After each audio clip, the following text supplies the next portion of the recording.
फाल्गुनी पूर्णिमा के बाद चैत्र मास आरंभ होता है। कृष्ण चैत्र मास, फिर शुक्ल चैत्र मास। इसे खरमास क्यों बोलते हैं? खरमास में कोई शुभ कार्य नहीं करते हैं। क्यों नहीं करते हैं?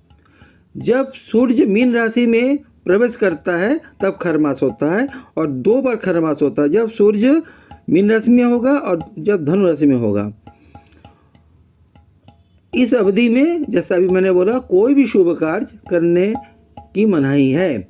मार्कंडेय पुराण के अनुसार सूर्य अपने सप्त घोड़ों के साथ, सप्त अश्वों के साथ रथ पर बैठकर पूरे ब्रह्मांड की परिक्रमा करते हैं, अथक परिक्रमा करते हैं। इस परिक्रमा के दौरान सूर्य का रथ एक क्षण के लिए भी नहीं रुकता है, परंतु निरंतर चलने और सूर्य की गर्मी से घोड़े प्यास से और थकान से व्याकुल होते हैं। स्वाभाविक है, बेशक ईश्वरीय है, मगर ये स्वाभाविक है।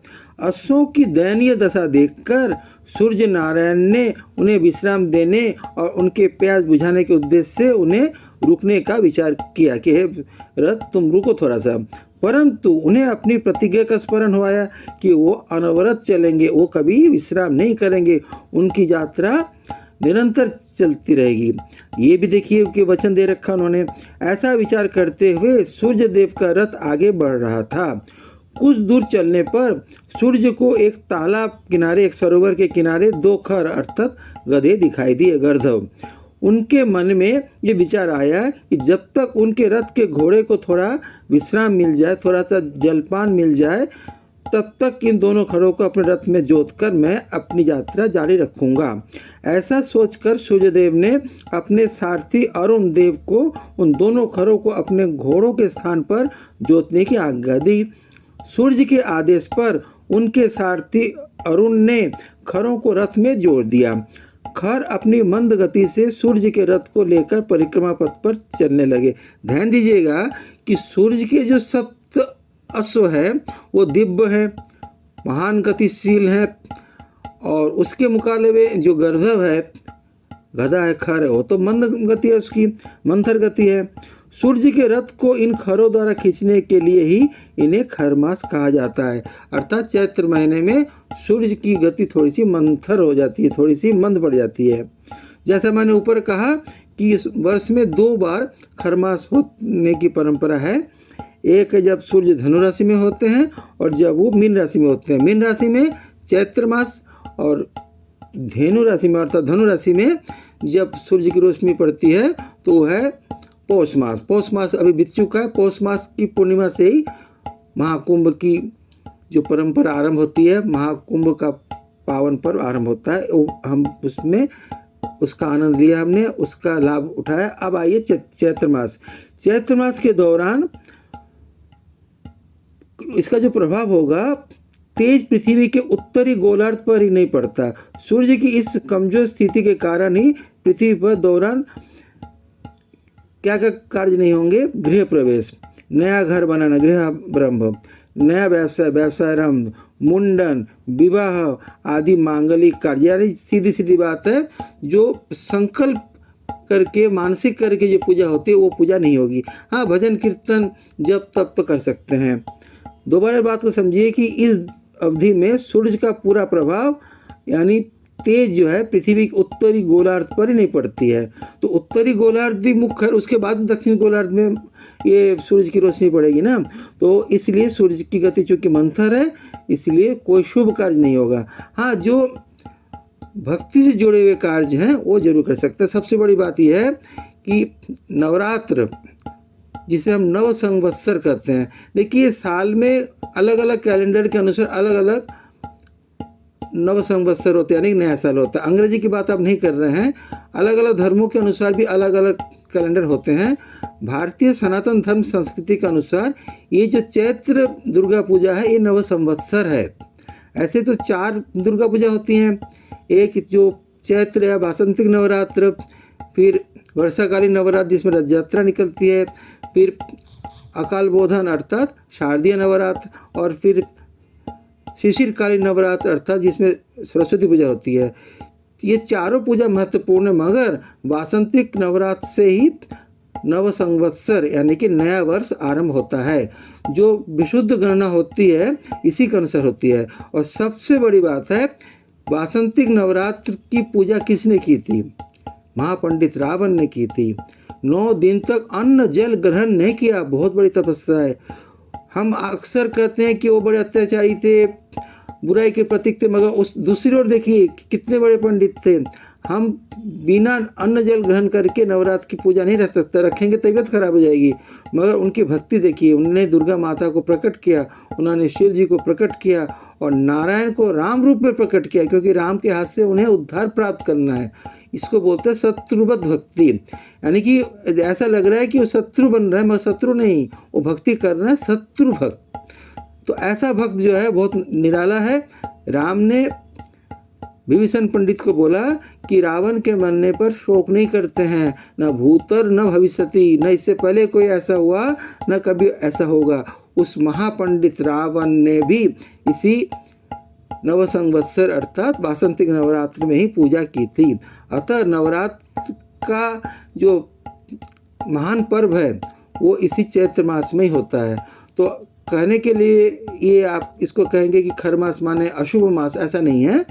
हाँ, शुभ कार्य जो संकल्प करते हैं, मानसिक करते हैं, कोई हम उद्देश्य से पूजा करते हैं, वो पूजा नहीं होगी। हाँ, निष्काम पूजा अवश्य होगी। खुद महापंडित ने की। आज भी हम नवरात्र की जो पूजा करते हैं, इसमें अच्छी बात क्या है, इसमें सीधे तौर पर मूर्ति पूजा हर जगह नहीं होती है। कलश स्थापना की जाती है, घट स्थापना की जाती है, अर्थात माता की निर्गुण उपासना होती है। हाँ, जहाँ पर दुर्गा माता, काली माता का दिव्य मंदिर पहले से ही है, या शक्तिपीठ है, जो हमारे देश में शक्तिपीठ है, और जहाँ जहाँ दुर्गा मंदिर है, काली मंदिर है, सरस्वती मंदिर है, लक्ष्मी मंदिर है, वहाँ तो मूर्ति पूजा होगी, क्योंकि मूर्ति पहले से स्थापित है। अन्यथा सीधे तौर पर मूर्ति पूजा अर्थात मृण्मयी पूजा नहीं होती, चिन्मयी पूजा होती है। माता चिन्मयी है, वो चिन्मय है, भगवान शिव चिन्मय है और उनकी शक्ति चिन्मयी है, तो दुर्गा पूजा अवश्य होगी। अब आइए गरुड़ पुराण की बात। देखिए, चैत्र मास में सूर्य और बृहस्पति की आराधना फलदायी होती है, ध्यान दीजिएगा। जब भी हम कह रहे हैं कि चैत्र मास में सीधे तौर पे कोई पूजा पाठ नहीं होगी, मतलब संकल्प पूजा नहीं होगी, परंतु सूर्य की पूजा होगी, बृहस्पति की पूजा होगी, ये जो है बहुत फलदायी होती है। अतः गरुड़ पुराण के अनुसार खर मास में, चैत्र मास में और पौष मास में प्राण त्यागने पर सद्गति नहीं मिलती है। अतः महाभारत के युद्ध में भीष्म पितामह ने अपने प्राण खर मास में नहीं त्यागे थे, और जब मकर संक्रांति हुई, जब सूर्य की रोशनी मकर रेखा पर पड़ी, तब भीष्म पितामह ने प्राण त्याग किए थे, क्योंकि उनको पता था कि खर मास में प्राण त्याग नहीं करते हैं। ऐसे भी वो सूर्य के ही उपासक थे, कृष्ण के उपासक थे, तो वो कार्य करेंगे जो सनातन धर्म के अनुसार होता है। अतः उन्होंने उत्तरायण होने का प्रतीक्षा की। जैसे मैंने दोबारा बोला कि सूर्य की रोशनी उत्तरार्ध गोलार्ध में नहीं होती है, दक्षिण गोलार्ध में पड़ती है। तो उत्तरी गोलार्ध में जब सूर्य की रोशनी पड़ेगी, दोबारा जो है खर मास समाप्त होगा। तो खर मास के जो 2 महीना है, पौष और चैत्र मास में अगर कोई प्राण त्याग करेगा, प्राण त्याग करना हमारे हाथ में तो नहीं है, वो तो नियति के हाथ में, यमराज के हाथ में है। परंतु अगर कोई इस दौरान उनकी नियति होती है अर्थात मृत्यु होती है, तो कहते हैं कि कुछ जो है प्रायश्चित करने की आवश्यकता है। जो घरेलू पंडित हमारे होते हैं, जो कुलगुरु होते हैं, वंश के गुरु होते हैं, वो बता देते हैं। खर मास और मल मास में अंतर होता है, ध्यान दीजिएगा। मल मास मतलब हर 4 मास बाद एक अधिमास होता है, एक मास बढ़ जाता है। तो अधिमास ने भगवान से कहा, ब्रह्मा जी से कहा, विष्णु से कहा कि लोग हमें जो है मल मास बोलते हैं। मल माने समझ रहे हैं ना, मल माने अधिक मास भी है, मल मतलब प्राकृतिक क्रियाएं भी होती हैं। तो मलमास को बहुत बुरा लगा, तो भगवान ने बोला तुम्हें मलमास नहीं, अब से हम पुरुषोत्तम मास बोलेंगे।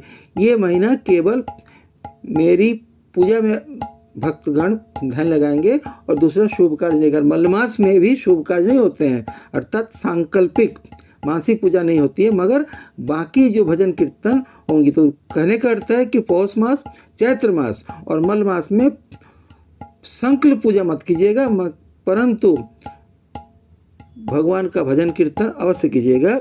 वो जो है अत्यंत उपयोगी है, लाभकारी है, पुण्यप्रदायी है।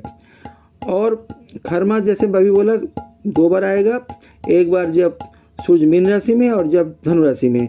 परंतु मलमास जो होगा वो जिसे अधिक मास भी बोलते हैं, और भगवान ने बोला आपसे कोई इसे अधिक मास मलमास नहीं बोलेगा, पुरुषोत्तम मास कहेगा, भगवान कृष्ण के नाम से मास जाना जाएगा। तो पुरुषोत्तम मास में भी कोई शुभ कार्य नहीं करते हैं मगर भजन कीर्तन करेंगे। पुरुषोत्तम मास हर चौथे साल में होगा, जैसे अंग्रेजी में लीप ईयर होता है। हिरण्यकश्यप, दैत्यराज हिरण्यकश्यप को वरदान था कि उसकी मृत्यु 12 मास में से किसी मास में नहीं होगी। देखिए, मैं पहले ही बोल चुका हूँ कि हिरण्यकश्यप भी महान तपस्वी था। उसने क्या क्या शर्तें रखी, अमरत्व दो, अमरत्व नहीं मिल सकता, और कुछ मांगो। तो क्या बोला था, न दिन में न रात में, न अंदर न बाहर, न धरती में न आकाश में, ब्रह्मा की सृष्टि की हुई किसी जीव के हाथ से नहीं, और न अस्त्र से न शस्त्र से, नाखून से भगवान ने नृसिंह अवतार लेके उनको मारा। परंतु एक और कहा था कि 12 मास में मैं नहीं मरूंगा। 12 मास तो होते हैं, सोचा भाई अब तो 12 मास 13 मास कहाँ से, मगर नियति वही होती है, विधि का विधान तो होती है, वही होती है जो होनी होती है। भगवान की मर्जी का पत्ता नहीं हिलता। तो ये अधिक मास में अर्थात पुरुषोत्तम मास में ही हिरण्यकशिपु का वध हुआ था। तो इस तरह से जब हम मलमास बोलते हैं तो मलमास मत बोलिए, पुरुषोत्तम मास बोलिए, खरमास मत बोलिए, चैत्र मास बोलिए, पौष मास बोलिए। चैत्र पूर्णिमा एक महान पूर्णिमा है, पौषी पूर्णिमा महान पूर्णिमा है। अतः इसको हम ये कहें कि जो है अशुभ मास है, ऐसा नहीं है। हाँ, इसमें जो व्रती क्या करेगा, भजन कीर्तन करेगा, नियमित रूप से करेगा, भागवत पाठ करेगा या कराएगा या सुनाएगा या सुनेगा, जैसा उसकी क्षमता है। अगर खुद उसे संस्कृत या शास्त्र ज्ञान है, खुद पाठ कर सकता है, पठन कर सकता है, श्रवण कर सकता है, श्रवण करवा सकता है। परंतु इस मलमास में, खरमास में, जो 2 खरमास है, चैत्र और पौष मास में कोई शुभ कार्य न करे। दोबारा मैं बोलना, कौन को शुभ कार्य नहीं करते हैं, गृह आरंभ, मकान का आरंभ नहीं करते हैं, विवाह नहीं करते हैं, मुंडन नहीं करते हैं, जनेऊ नहीं करते हैं, जिसे यज्ञोपवीत संस्कार बोलते हैं, अन्न मांगलिक कार्य, नया घर बनाना, नया वाहन खरीदना, गृह प्रवेश, गृहारंभ, व्यवसाय आरंभ आदि नहीं करते हैं। परंतु दोबारा फिर बोलना, जो हम कर सकते हैं और करना चाहिए, अब भी करेंगे, अनादिकाल तक करते आ रहे हैं और अंत तक करेंगे। हरे कृष्ण नाम जप करेंगे, महामंत्र नाम जप करेंगे। हरे कृष्ण कृष्ण कृष्ण हरे हरे, हरे राम राम राम हरे हरे, हरे कृष्ण कृष्ण कृष्ण हरे हरे। जय राधे जय कृष्ण, जय राधे जय कृष्ण, जय राधे जय कृष्ण, जय राधे जय कृष्ण।